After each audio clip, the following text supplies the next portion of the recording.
Florida State hosting Memphis, noon Eastern, ESPN. If I told you, hey, there's going to be one team that has not won a game yet and one team that's undefeated heading into this game before the year even started, and I said, tell me which team's going to be undefeated. Say, wow, Memphis hasn't won a game yet? That's kind of surprising considering they've played Troy and North Alabama leading into this game, but hey, I guess that's the way it goes. Florida State hasn't won a game. That's why they're only favored by 6.5 points at home. So this is a major gut check kind of time for Florida State. Massive opportunity for Memphis. We'll talk about it right now. Before we get to that, though, make sure you're subscribed right here to the On3 YouTube channel. Talking college football, nothing but college football every single day of the year. So we appreciate y'all being locked in.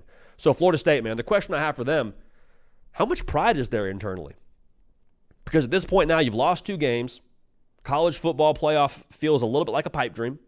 It was an expectation to start the year, and now it's like, golly, man, like, how many wins can they get out of this season? Are they a team that can make a bowl game? This is Mike Norvell's former team, so you would hope that maybe there's a little bit of extra juice in that locker room as well for those reasons. But I'm curious, man, are they able to pick up the pieces after the bye week, kind of course correct a little bit, and just have overall like a better approach here? The thing that frustrated me so much watching Florida State against Boston College was the body language. You got palms up. You got guys shrugging. You got guys jogging after an interception. You got guys walking off the field after getting scored on. Like, it's not having pride in the uniform. It's not having pride in your football team, pride in yourself and how you play the game. Like, I want to see some more pride from Florida State because the roster, quite frankly, they should win this game. Okay? They should win this game, but also should have won the last 2 games. So we'll leave that there. Like I said, if you're Memphis, this is your chance to, just bolster your college football playoff resume when it comes time for Selection Sunday. Now, you got to win the conference, obviously. But, so far so good if you're Memphis. A chance to go get a win on the road with this game looking a lot more winnable than it did before you started the season. This is a confident group now in Memphis. If you have no idea what Memphis football is all about, if you're a Florida State fan watching this, let me break it down for you real quick. Haven't played anybody just yet. Like I mentioned, North Alabama and Troy, not the gauntlet necessarily that you would expect from a team that's going to make the college football playoff, but they're going to make it very difficult on you defensively. A lot of window dressing with pre-snap movements, a lot of options for the quarterback. They're going to run the football now. To this point in the year, Memphis is averaging 200 yards a game on the ground. Say what you want about the competition. To average 200 yards rushing a game, that's special. Okay, Mario Anderson, their lead back, 6 yards a carry. So they're going to make you play a fundamentally sound assignment kind of football. All the boring things that Pop Warner coaches talk about with have gap integrity, trust your keys, all those things like that is going to be on display in this game for Florida State defensively. Florida State, last 2 games they've played, big reason why they've lost it because they haven't played great gap integrity. They haven't played fundamentally sound football on the defensive side, especially against the run, especially with window dressing, all out of sorts, all out of position. If that happens again, they will get beat. Okay, they will get beat. Make no mistake about it. That spread is accurate. Florida State will lose if they don't play well against the run in this game. Okay?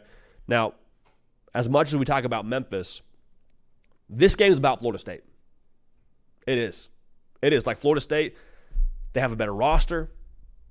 They, in theory, should have a better approach to this game schematically. The thing for me is will someone on the defensive side of the football draw a line in the sand and reset the temperature over there? And when I say reset the temperature, you know exactly what I'm talking about. You know it when you see it. I'm talking like swarming to the football. I'm talking about arriving at the football with aggression. I'm talking about playing with a certain sense of intensity. We haven't seen that from Florida State. And that used to be the calling card of these teams the last couple of years. That was who Florida State was the last couple of years. That was why we were so high on them and why they were a team that won the ACC last year, because of just the overall intensity and temperature they had as a team. Yes, but you saw it on the defensive side of the football. It would jump off the broadcast at you. Hasn't been there. You got a bye week now. Got a chance to look in the mirror, be like, golly, what are we doing? Losing to Boston College, losing to Georgia Tech. Nothing to take away from them. They played great football in the trenches. Probably both have good seasons, but Florida State, with what they have up front, should not be allowing 200 yards rushing. And I don't want to make it sound like it's as simple as, hey, just have more intensity on the defensive side of the ball, but I think that would go a long way for you based on what we haven't seen on that side of the football to this point.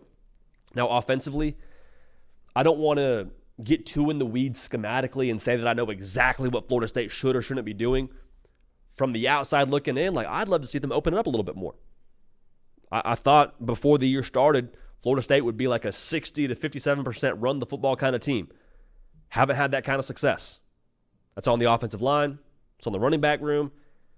Okay, hey, DJU, we brought you here to manage the game. Quite frankly, is what I thought the move was when he arrived in Tallahassee. I think you might need to ask more of him.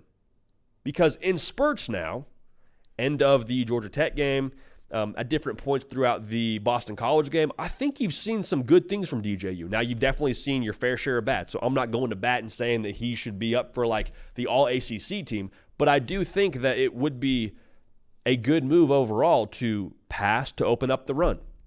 Take some pressure off that offensive line in terms of their run blocking, be able to get a better picture to run into. I think at some point in time, you got to say, hey, DJU, we brought you here to play quarterback. We need you to play actual quarterback for us here, not just manage the game. We need you to actually push the ball downfield. Some of that's on DJU. Some of that's on the play calling. But overall, I think you maybe need to be a little bit more aggressive in that department. Because if you can't do it against Memphis, when's it going to happen? If you don't trust your guys on the perimeter to separate, and somebody has to do that now, whoever it is, pick a player, any player, somebody has to separate on the outside for Florida State. If you can't do it against Memphis, is it ever going to happen? Are you ever going to be able to work that in a game ever again? Based on this schedule, it's not impossible, but I wouldn't feel great if you can't do it against Memphis. So now here's the big question for me. Off the bye, kind of what I spoke to with the intensity and the body language, can Mike Norvell kind of go in and adjust this team?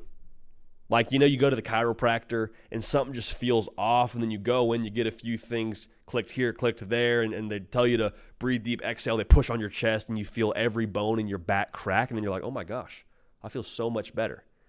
It may not be a situation where Florida State looks so much better off the bye, but how much are you able to adjust and get aligned culturally based on the last couple of weeks? I'll tell you this right now, man. I have to believe, taking a wild guess now, those film sessions or those team meetings where Mike Norvell's addressing the team, don't think they were a lot of fun to sit through.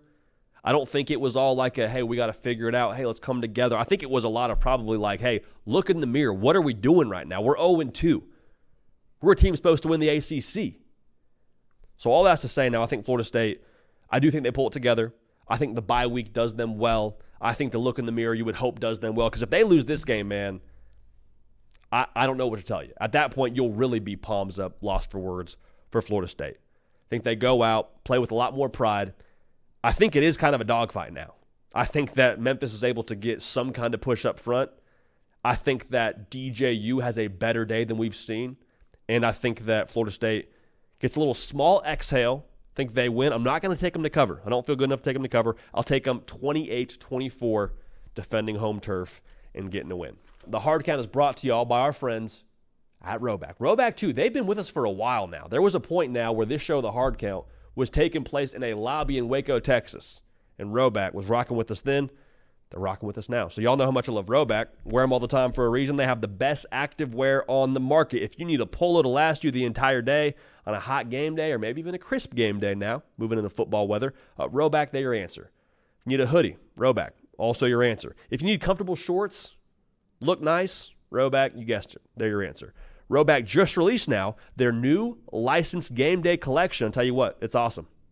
With novel polo designs and clean hoodie and quarter zip designs for some of your favorite schools, it's definitely worth checking out. Roback's everyday shorts are the perfect pairing as well. Comfortable, elastic waistband, great fabric that is made to stretch. Roback now also been proudly leading the NIL charge, having signed partnerships with college stars Jalen Milroe, Quinn Ewers, Caleb Downs, among others. They are becoming the go-to brand for college athletes. So use the code JD, no periods, those two letters, JD, on Roback.com for a generous 20% off for all new customers through the end of this week. That's spelled RHOBACK.com. That's 20% off all performance polos, shorts, Q-zips, and more with code JD. Hey y'all, thanks so much for watching. Subscribe to the channel here to make sure you don't miss an episode of The Hard Count. Also be sure to check out other videos on the On3 YouTube channel.